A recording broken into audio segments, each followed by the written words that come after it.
Dinajpur Raiganj block के बरुआ ग्राम पंचायत के अंतर्गत नोयापारा इलाके में शमशान घाट आज भी कुप्रबंधन की निशानी बनकर खड़ा। स्थानीय लोगों की शिकायत है कि इसे बेहद पुराने शमशान घाट का जीर्णोद्धार किया, लेकिन फिर भी व्यवस्था जस की तस। दिनाजपुर रायगंज ब्लॉक के बरुआ ग्राम पंचायत के अंतर्गत नोयापारा इलाके में शमशान घाट आज भी कुप्रबंधन की निशानी बनकर खड़ा है। स्थानीय लोगों की शिकायत है कि इस बेहद पुराने शमशान घाट का जीर्णोद्धार 2021 में किया गया था, लेकिन अब तक वहां सिर्फ एक ही अंतिम संस्कार हुआ। ग्रामीण नाराज हैं, जरूरी सड़कें नहीं हैं, रोशनी नहीं है और शौचालय भी नहीं है।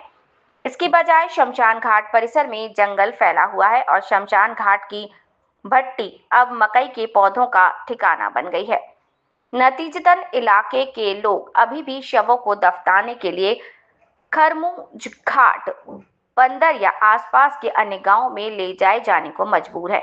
इस संबंध में बरुआ ग्राम पंचायत के मुखिया भवानंद बर्मन ने कहा कि शमशान घाट के लिए हमारी योजना ठीक है, मुख्य समस्या सड़क को लेकर है। जमीन अधिग्रहण में कुछ जटिलताएं हैं, प्रक्रियाएं चल रही हैं। हमें उम्मीद है कि इसे बहुत जल्द सुलझा लिया जाएगा। उन्होंने ये भी कहा कि नोयापारा के पंचायत सदस्य ने इस संबंध में पंचायत को कोई रिपोर्ट नहीं सौंपी, जिसके कारण मामला देरी से सामने आया। स्थानीय निवासियों की मांग है कि जल्द से जल्द सड़क, रोशनी और शौचालय की व्यवस्था करके शमशान घाट को उपयोग लायक बनाया जाए, ताकि कम से कम गांव के लोगों को अब दूर के शमशान घाटों की ओर भागना ना पड़े। अपना नाम? আমার নাম বাবলু বর্মন। কোথায় বাড়ি আপনার? নোয়াপাড়া। এই শ্মশানের বিরুদ্ধে কি অভিযোগ আছে আপনার? আমাদের শ্মশানের রাস্তা নাই, ঘাট নাই, এটাই অভিযোগ। তো শ্মশানে আমাদের আমাদের আমাদের এখানকার যদি মৃত্যু মরে এখানে ব্যবহার করতে পারতেছি না, শ্মশানে নিয়ে যেতে হবে। কবে থেকে ব্যবহার করছেন না? অনেক বছর হয়ে গেল। শ্মশানটা তো অনেক বছরকার, কিন্তু ব্যবহার করতে পারতেছি না আমরা। মূলত কি কি সমস্যা? সমস্যা রাস্তা নাই, হ্যাঁ, চুলি হয়েছে, চুলিটা একটা মৃত্যু জ্বালা হয়েছে, সেটা 7-8 বছর আগে। আর এখানে রাস্তার অভাবে এখানে কিছু করা। দাদা আপনার নাম? আমার নাম দীপঙ্কর রায়। এটা কোন জায়গা? এটা নোয়াপাড়া শ্মশান।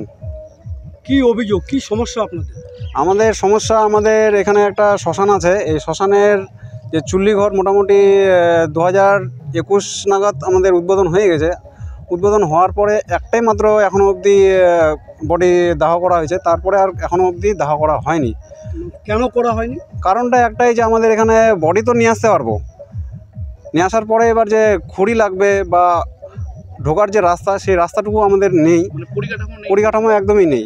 এখানে কঠিন জঙ্গল, সেখানে শ্মশানের চুল্লিও রয়েছে, ঠিক আছে, সেখানে বিশ্রামাগারও রয়েছে। যেটা বলছেন যে রাস্তার দুটি একটু সমস্যা রয়েছে, সেই সমস্যাটা তো রাস্তা তো আর জমি অধিগ্রহণ করা খুব একটা লেন্দি প্রসেস এবং কষ্টকর বিষয়, সেটাও যেন খুব দ্রুত হয়, এটার দিকে আমরা সর্বদা সচেষ্ট এবং সেই দিকে লক্ষ্য রাখছি। দ্রুত এই সমস্যা আশা করি সমাধান হবে। কিন্তু তারা জানালেন যে মেন রাস্তা থেকে শ্মশানে পৌঁছতে যে চিলতে রাস্তা, সেই রাস্তাটার সমস্যার জন্যেই।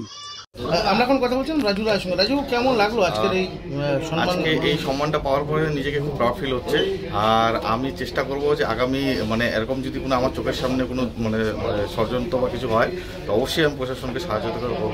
তো এইটা আমি চাইবো যে আমি ছাড়া আমি সাধারণ পাবলিককেও আমি এইটা জাস্ট ইনফরমেশন দিতে চাই যে আপনারাও প্রশাসনকে সহযোগিতা করুন, ওদের সঙ্গে থাকুন, যাতে ওরা সবসময় তো সব জায়গায় থাকতে পারে না, বা আমরা সব জায়গায় আছি। তো কোনো জিনিস, কোনো জায়গায় দুর্নীতি বা কিছু দেখছেন, যে কোনো ইনসিডেন্ট দেখছেন, আপনার প্রশাসনকে অবশ্যই সহযোগিতা করুন। ঘটনাটা দেখুন, সেদিন যে অভিজ্ঞতাটা যেটা বলতে গেছিলাম যে আমি আমার